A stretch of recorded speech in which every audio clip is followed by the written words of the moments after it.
Conflicto armado interno. 3 palabras escritas en un decreto ejecutivo emitido por el presidente ecuatoriano Daniel Noboa que elevan a Ecuador a un nuevo estadio en la lucha que mantienen los grupos ilegales especialmente ligados al narcotráfico y el Estado ecuatoriano. Son palabras que, sin embargo, no coinciden con la definición de conflicto armado interno que da el Comité Internacional de la Cruz Roja. Con ellas, Noboa ha reforzado el nuevo estado de excepción decretado el 8 de enero tras la fuga de la cárcel regional de Guayaquil de alias Fito, el cabecilla del grupo delictivo Los Choneros.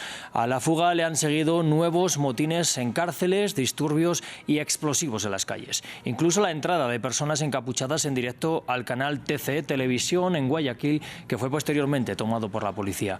Hay también al menos 135 guías penitenciarios secuestrados dentro de las prisiones. En una de ellas, la de Riobamba, se fugó también Fabricio Colón Pico, alto cargo del grupo Los Lobos y a quien se le atribuye el plan de asesinato a la fiscal Diana Salazar. En medio de toda esta situación de violencia vamos a conectar con nuestro corresponsal en Quito, Gustavo Ortega. Gustavo, hemos visto imágenes de disturbios, largas filas también en comercios y posteriormente incluso el cierre de los mismos. ¿Cómo se está viviendo esta nueva ola de violencia y quizás más miedo que en otras ocasiones también allí en Quito, no solo en Guayaquil? Sí, Rodrigo, efectivamente. Más miedo en las ciudades en esta oportunidad, a diferencia que en otras oportunidades cuando Ecuador ha tenido este tipo de crisis carcelarias. Pero se ha sentido con mucha mayor presencia en todo el país. Es que durante todo el día de hoy se han conocido de atentados con explosivos, de igual forma riñas carcelarias, de igual forma también, como tú lo comentaste al inicio, sobre la intervención de un grupo armado al canal Telecaribe, TC Televisión, en la ciudad de Guayaquil. Y esto ha motivado que inclusive todos los ciudadanos hayan salido de manera muy presente en las calles. Durante el día de hoy se han desarrollado fuertes líneas en las estaciones de servicio para llenar de combustible los vehículos, de igual forma también los comercios. La presencia ha sido masiva y yo me encuentro por lo menos en un comercio donde durante toda la tarde ha sido presente mucho el intento de los consumidores por intentar comprar algo de comida. Ya uno ingresa a los pocos comercios que están abiertos a estas horas, que no es normal en la ciudad, en todo el país y mucho menos en la ciudad capital, cuando uno se acerca a estas horas cuando las personas deberían estar llegando a sus casas provenientes de sus jornadas de trabajo y hay mayor presencia. Pero básicamente los pocos que quedan, el comentario de los comerciantes, de los asistentes que llegan a estos comercios es para pedir qué hay o qué no hay, qué pueden encontrar en los distintos centros que expenden alimentos. Se puede escuchar cuando las personas vienen para preguntar: hay pan, hay arroz, hay harina, los principales alimentos, hay leche para los niños, hay pañales, pero la respuesta en muchos casos es negativa y muchos comercios, por lo menos a un lado, los comercios han decidido cerrar muy temprano y en otros comercios que todavía permanecen abiertos se atiende a puerta cerrada. El día de hoy también ha habido caos vehicular, se vivió de manera muy contundente lo que era un tráfico caotizado en la ciudad capital, en todo el país, inclusive donde posteriormente el comentario del transporte estratégico, por lo menos en la ciudad capital, como el servicio del metro durante un tiempo se sintió, inclusive hubo muchos reclamos en cuanto a la presencia de agentes de tránsito. Posteriormente eso se vino normalizando, pero también es evidente que el tráfico ha venido disminuyendo mucho durante el día de hoy. Es que las personas han decidido resguardarse, asegurarse, ir a sus casas, prefieren comprar algo de comida y posteriormente también ya hacer las compras que puedan realizar en sus casas. De igual forma, ¿cómo se ha vivido? Bueno, también se ha vivido con mucho temor, ¿no? Es básicamente el comentario que se escucha. Las personas van a los comercios y lo primero que se escucha es: con esto que está pasando, uno no sabe qué va a suceder. Es que la violencia, básicamente, que se origina desde las cárceles por la crisis carcelaria que sucede en el país, se traslada a las calles. Todo esto porque básicamente esta lucha de territorio entre los grupos de delincuencia organizada se refleja en atentados, distintos atentados por la lucha del territorio para el tráfico de drogas en las calles. Básicamente esta sensación de temor se siente en todo el país y es como se ha vivido el día de hoy luego de esta declaratoria de estado de excepción y posteriormente fue reformado ese decreto, tal y como tú lo has indicado, y que a pesar de que se declara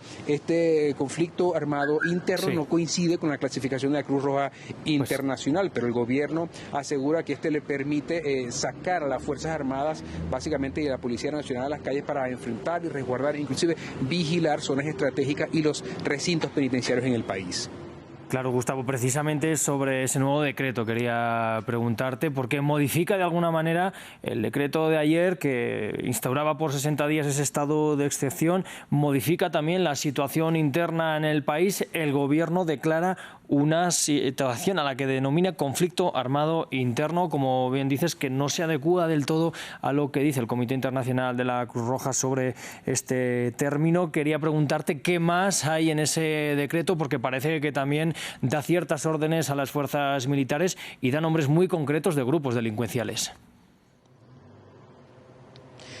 Bueno, básicamente con esa declaratoria de conflicto armado interno, el presidente de la República ha declarado a 22 grupos de delincuencia organizada específicamente como grupos terroristas. Y a partir de esta declaratoria, entonces, se da la disposición de que las Fuerzas Armadas y la Policía Nacional salga a las calles a resguardar básicamente las zonas estratégicas y a vigilar los recintos penitenciarios y a garantizar, como es la función de las Fuerzas Armadas, la seguridad en el país. A propósito también de esta declaratoria, se ha producido una reacción también internacional. Ya conocemos que las autoridades en Perú han fortalecido la frontera entre Perú y Ecuador. Inclusive el ministro de Relaciones Exteriores y el ministro de Defensa se trasladan a la frontera para vigilar la seguridad en ese país. Recordemos que se conoce de la fuga de Fabricio Colón Pico. Él es el segundo al mando de la banda Los Lobos, y de igual forma también con la fuga de José Adolfo Macías, alias Fito, líder de una banda que es rival de los Lobos, en este caso los Choneros. Entonces, estos decretos, estas reacciones internacionales, lo que prevén es evitar que los líderes de estos grupos de delincuencia organizada ingresen a las fronteras de otros países. Pero que contempla también, bueno, básicamente el resguardo, recuperar la tranquilidad en el país, y básicamente se reconoce que existe un conflicto armado en el país, tal así lo ha dicho el Ejecutivo Nacional, pero ya hemos aclarado que no se adecúa a la definición internacional, pero es lo que indica el presidente de la República para sacar hacia las fuerzas del orden.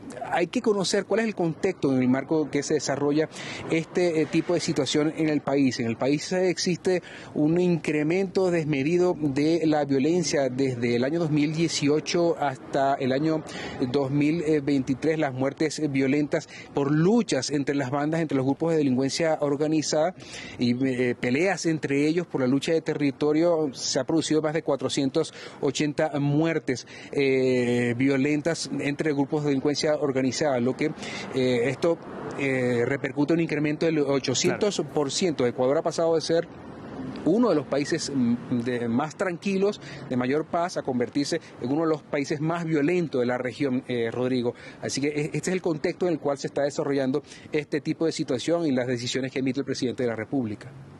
Pues Gustavo Ortega, desde Quito, muchas gracias por este reporte. Vamos a seguir muy atentos, tanto esta noche como en el resto de los días venideros, a lo que está pasando allí en Ecuador. Y precisamente para analizar todo lo que está pasando en el país, ese contexto que ya nos adelantaba un poco nuestro compañero Gustavo Ortega, contamos con la presencia remota de Luis Córdoba Alarcón. Él es director del programa de investigación Orden, Conflicto y Violencia de la Universidad del Ecuador. Le doy la bienvenida aquí a France 24. Muy buenas noches, muchas gracias por la invitación y aquí dispuesto para dialogar en torno a esta situación crítica que vive el país. Y justo junto a nuestro invitado va a estar también aquí en nuestro espacio, en nuestro estudio de aquí de Bogotá, de France 24, nuestro compañero Patricio. Muchas gracias por estar también con nosotros. Conoces bien la situación, eres de Ecuador. Vamos a tenerte también analizando un poco qué es lo que está pasando y quiénes son estos líderes que se han fugado de la cárcel. ¿Qué tal, Rodrigo? ¿Cómo estás? Así es, está compleja la situación. Vamos a estar en unos minutos apenas contigo. Quiero empezar preguntándole a nuestro invitado sobre cómo ha llegado Ecuador a esta situación, cómo han llegado los grupos delincuenciales a hacerse tan fuertes en el país y a llegar incluso a plantar cara al Estado. Bueno, me parece que hay una combinación de factores que al menos pasan por unos 2 o 3 que podría mencionar. El primero, una reiterada posición del gobierno de militarizar la seguridad pública, lo que produce una militarización de doble vía. Los grupos criminales también optan por una militarización. La provincia de Esmeraldas, por ejemplo, desde hace más de 1 año y medio está militarizada. Hay una fuerza de tarea conjunta de policías y militares que se supone hacen control territorial. Y efectivamente en esa provincia es donde más ha escalado la violencia, conjuntamente con otras del litoral. El segundo factor es porque no se ha hecho nada durante estos 3, 4 o 5 años para resolver el problema del lavado de dinero sucio. Por lo tanto, las organizaciones criminales se valen de los flácidos controles de la economía formal para convertir a la economía del Ecuador en una gran lavandería de dinero proveniente del narcotráfico y otras economías criminales. Y el tercer factor, porque de parte del gobierno ha habido lamentablemente mucha improvisación, no solo del de Noboa, sino fundamentalmente el de Guillermo Lasso. Entonces es entendible que desde que se declara la guerra contra las drogas por parte de Guillermo Lasso en mayo del 2021, claro, se diversifican los grupos criminales, se atomizan las organizaciones y pasamos de una tasa de 10 homicidios por cada 100.000 habitantes a más de 40 como la tenemos hoy por hoy. Claro, estamos viendo que tanto en este nuevo episodio de violencia como en otros anteriores, las cárceles, las penitenciarías están siendo un punto clave de todo lo que está pasando. ¿En qué momento se volvieron clave? ¿En qué momento los grupos delincuenciales llegaron a tener poder real dentro de las cárceles? Bueno, este es un proceso, evidentemente, que ha tomado bastante tiempo. Me parece que las cárceles han tenido control criminal al menos desde el 2005-2006. Eso ha ido apuntalándose, mejorando, disciplinándose a medida de que han ido ganando mayor poder económico. Y esto a vista y paciencia de los gobiernos de turno. Lo que ocurría es que con algunos gobiernos previos había aparecer un acuerdo criminal extorsivo que toleraban ciertas acciones a cambio de que mantengan pacíficas las cárceles.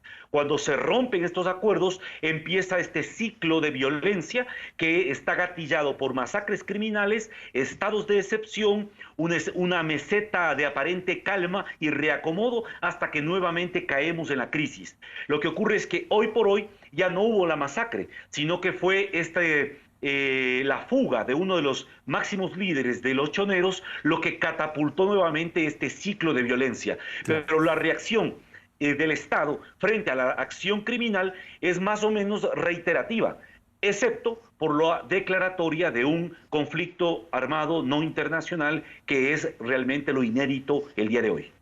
Por aclarar, solo una pregunta. Cuando usted se refiere a que otros gobiernos han tenido ciertos tratos con los grupos delincuenciales, ¿se está refiriendo a los gobiernos de Rafael Correa del correísmo, como le acusaba también Guillermo Lasso, como se le ha acusado desde algunos puntos, o ha habido también otros gobiernos, aparte de los de Rafael Correa, que han podido llegar a este tipo de acuerdos? Al menos durante el gobierno de la Revolución Ciudadana, con la constatación que existe, incluso con la evidencia ya probada, es que Jorge Glass estaba vinculado a estas estructuras criminales claramente. El vicepresidente de la República claramente tiene vinculación y participación criminal con muchas de las estructuras que ahora están manteniendo en zozobra al país. Esto demuestra que había un nexo. Por eso es que cuando él empieza a ser procesado penalmente en noviembre del 2017, en enero del 2018, estalla el primer coche bomba en el cuartel policial de San Lorenzo y empieza por primera vez estos eventos terroristas en el contexto de la violencia del Ecuador. Eso empieza en enero del 2018. En marzo se secuestra al grupo periodístico del diario El Comercio y en octubre del 2018, en un operativo que hace la policía, descubren que había una red de tráfico de armas del ejército ecuatoriano al frente Oliver Sinisterra, que habían sido los secuestradores del grupo del Comercio y los que pusieron el coche bomba. Lo cual demuestra claramente que ahí comenzaron a romperse estos acuerdos y evidentemente esto dinamitó un ciclo de violencia mucho más fuerte, con asesinatos selectivos de los líderes dentro de las cárceles y fuera de ellas.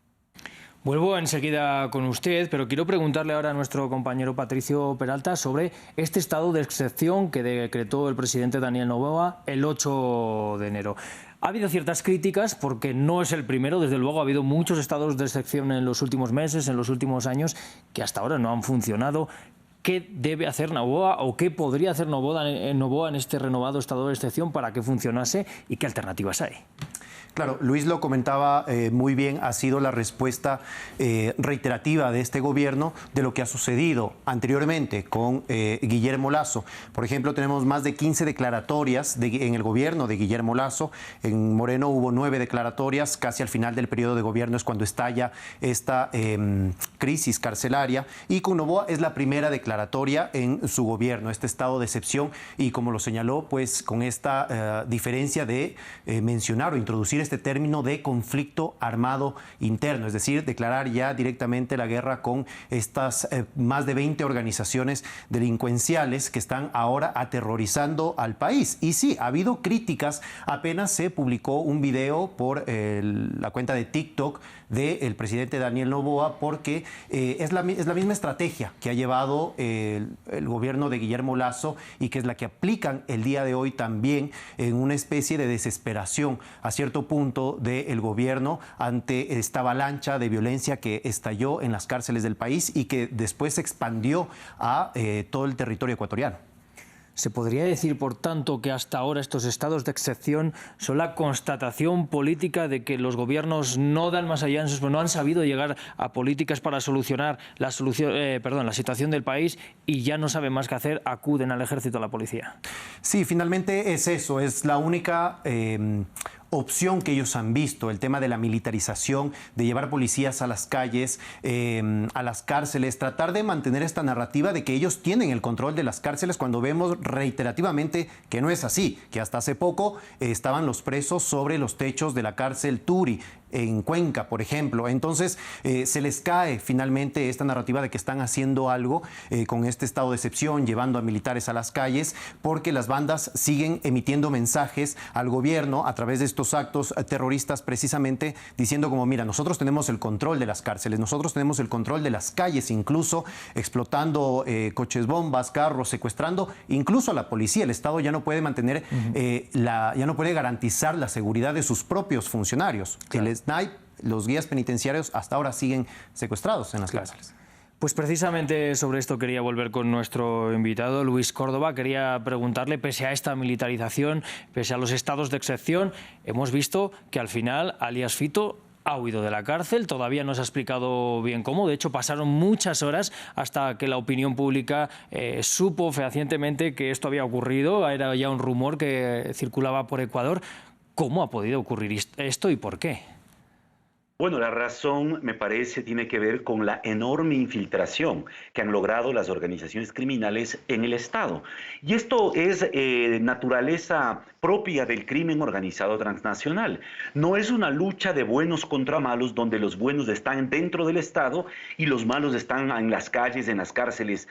Es una configuración compleja en donde no existe crimen organizado sin la colusión de actores criminales, agentes estatales y actores de la economía privada. Y es esa colusión la que crea una zona gris de criminalidad muy densa que facilita este tipo de transacciones de información a cambio de dinero o de otro tipo de cosas. Entonces la fuga de Fito, como la fuga del líder o uno de los cabecillas de los Lobos, que apenas fue detenido hace 2 días y ayer noche acaba de salir huyendo de la cárcel, se explica porque hay una connivencia de altas oficialidades de la propia policía. La fiscal general del Estado, hace unas pocas semanas, cuando presentaba el caso Metástasis, hizo denuncias demostrando que un alto general de la policía, que llegó a ser director antinarcóticos durante el gobierno de Guillermo Lasso, que fue el que dirigió todo el sistema carcelario del país, trabajaba para una de las organizaciones narcodelictivas. Entonces, es ingenuo pensar que solo era un oficial. Es obvio que hay una penetración institucional muy fuerte. ¿Y qué ha hecho Guillermo Lasso y qué está haciendo Daniel Noboa? Cerrando los ojos ante la realidad de la infiltración, no haciendo nada para depurar esas instituciones y por lo tanto está lleno de topos que pasan información a los criminales y eso debilita las capacidades del Estado para reaccionar, porque cada vez que toman una decisión, los primeros en enterarse son precisamente los delincuentes y así obviamente el Estado no puede caminar. Claro, pues señor Córdoba, quiero hablar ahora con nuestro compañero Patricio. Vuelvo también con usted para ver qué soluciones están aportando, hacia dónde puede ir el Ecuador. Pero Patricio, quería preguntarte sobre algunas de las preguntas que ahora rondan, ¿no?, en la cabeza de muchas personas. ¿Quién es alias Fito? ¿Por qué tiene tanto poder? ¿Cómo ha podido ocurrir todo esto? Y también, ¿dónde puede estar ahora mismo?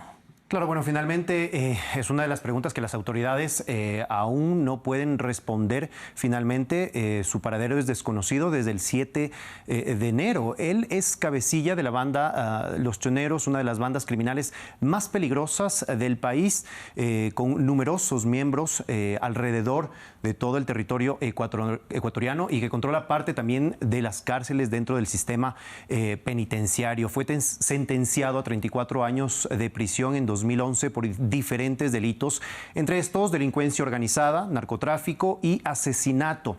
El poder de alias Fito se evidencia por la celda en la que se encontraba con todos los lujos de un hotel. Imagina, Rodri, una celda con un refrigerador personal, con una ducha con agua caliente, en la que tú podías organizar una fiesta, incluso ofrecer ruedas de prensa como si fuera una figura pública. Hasta ese nivel luego llegaba. No da la sensación, ¿no?, de que el SNAI, esa autoridad de la carcelaria de Ecuador, controlara realmente la cárcel. Claro, esta rueda de prensa que se dio el año anterior tenía incluso miembros de la Policía Nacional acompañándolo a alias Fito, y lo último que derramó el vaso fue que grabó un video musical al interior de la prisión donde se encontraba. Pero su poder se extiende a otras instancias del Estado y, como comentaba Luis, por eso pudo obtener esta información de que el gobierno estaba planificando un traslado. Estos traslados han sido principalmente el motor y el motivo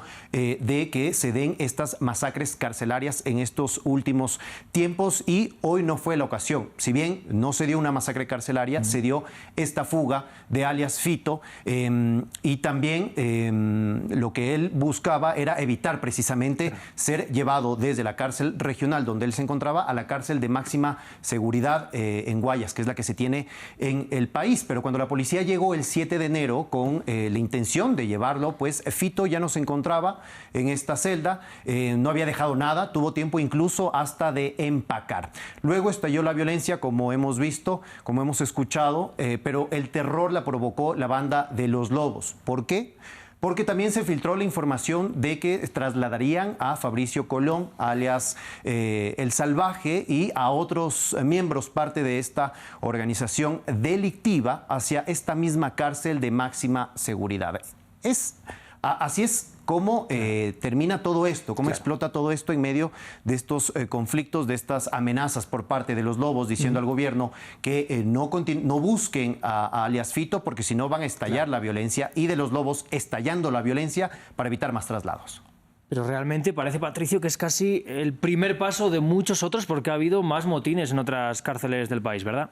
Sí, así es. En Ecuador fueron 6 las cárceles en donde se realizaron todos estos acontecimientos, este levantamiento de los presos, cárceles principalmente controladas por Los Lobos. En Quito, por ejemplo, en la cárcel del Inca se quemaron colchones. En Cuenca se podía observar sobre los techos a los presos todavía rondando muy entrada la noche. Y en la cárcel de Chimborazo, en la de Riobamba, podemos ver a tus espaldas también para que... Así es, precisamente en la de Chimborazo es donde se encontraba Colón Pico. Él se fuga, junto con él 38 presos también salen. Lo que sucede acá es que detonan un carro bomba para distraer y poder sacarlo de ahí, de esta prisión. Logran recapturar a 17, pero sin embargo los principales fugados en estas jornadas de terror, alias Fito y Colón Pico, pues siguen en libertad. Los dos principales, digámoslo así, cabecillas de estas dos bandas, las principales que se disputan precisamente el territorio en Ecuador, están libres en este momento. Claro, pues muy interesante todo esto, y ahora quiero hablar con los dos, contigo Patricio, pero también con nuestro invitado Luis Córdoba, sobre un nombre que está muy presente, que no es ecuatoriano, es el presidente de El Salvador, Nayib Bukele, y con toda esta espiral de violencia, este nuevo decreto que adelanta quizás mano dura por parte de la policía y de las fuerzas militares ecuatorianas.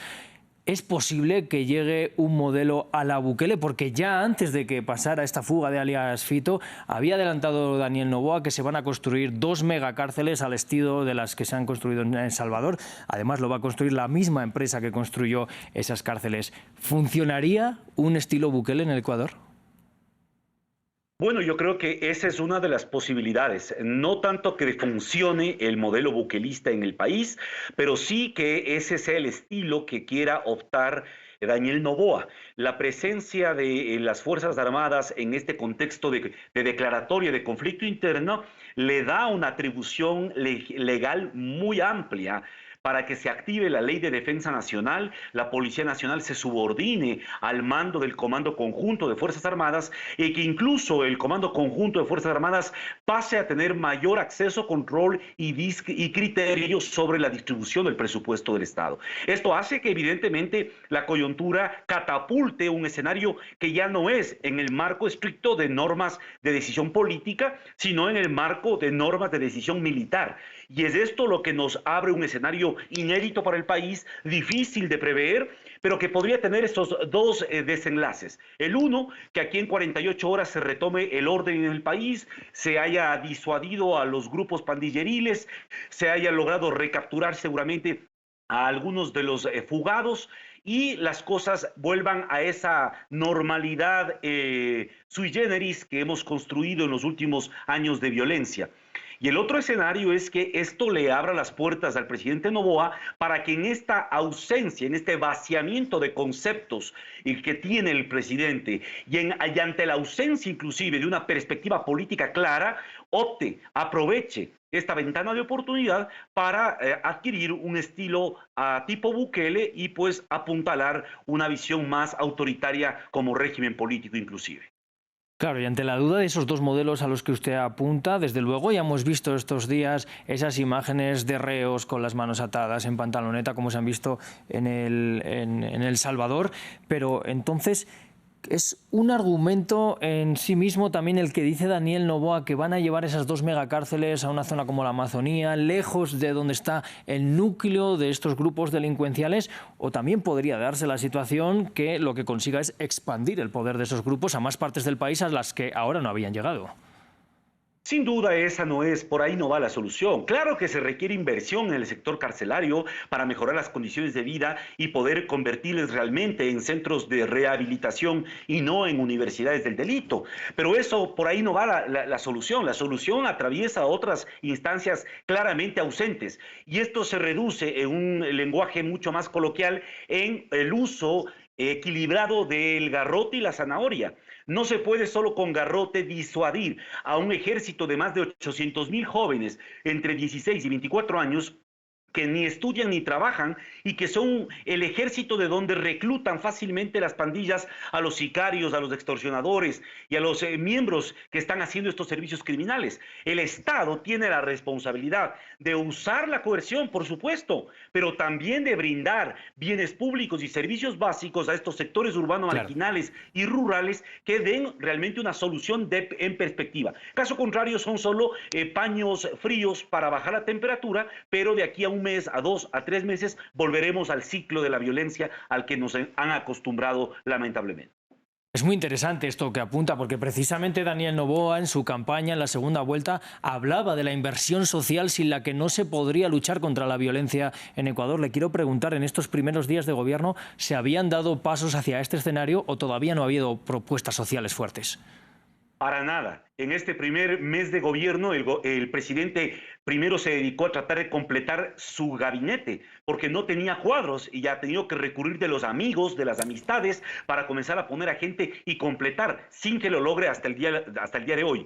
Y segundo, porque una política de inclusión económico-social significa poner en discusión el modelo económico extractivista que están apuntalando en el país desde hace algunos años atrás. Y entonces es acompasar política económica y política de seguridad, no divorciarlas como persiste el gobierno de Noboa. Veremos si es que de aquí en adelante realmente se anima a hacer un cambio en este sentido, pero hasta el día de hoy lo que vemos es mucho de lo que ya vimos con Guillermo Lasso.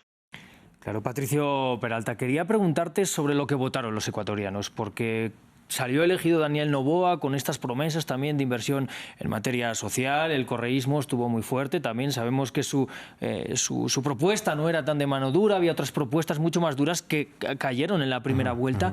¿Podrían los ecuatorianos quizás pensar ahora que con este nuevo episodio y otros que probablemente podrían venir, quizás el modelo de El Salvador sea más adecuado, o todavía puede haber un consenso generalizado de que hay que buscar otras alternativas?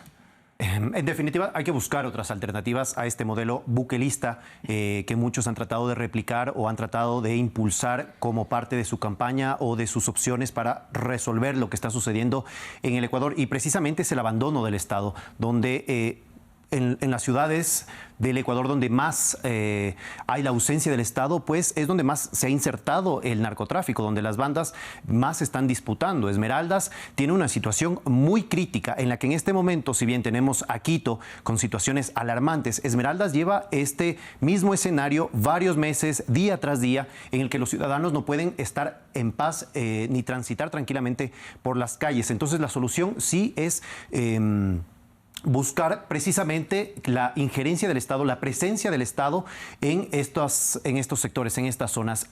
El voto finalmente a Noboa fue un voto por un candidato joven, por encontrar algo diferente, y creo que por eso mismo fueron las críticas y por eso mismo creo que es el desencanto en este momento ver que replica las mismas soluciones que gobiernos anteriores sin tener un cambio en cómo resolver o cómo intentar resolver. Si bien esto no tiene una fórmula mágica o directa a corto plazo, pues iniciar con algo es una opción y sería ya una esperanza. Pero los ecuatorianos finalmente ven que lo que está resolviendo en este momento Daniel Noboa no está funcionando. Aparte, este silencio que ha existido, fueron más de 24 horas en el que el gobierno hubo un silencio total, en el que, por ejemplo, la preocupación era si los niños jóvenes podrían ir a las escuelas, por ejemplo, las que estaban cerca de los centros penitenciarios o en las zonas más calientes del país.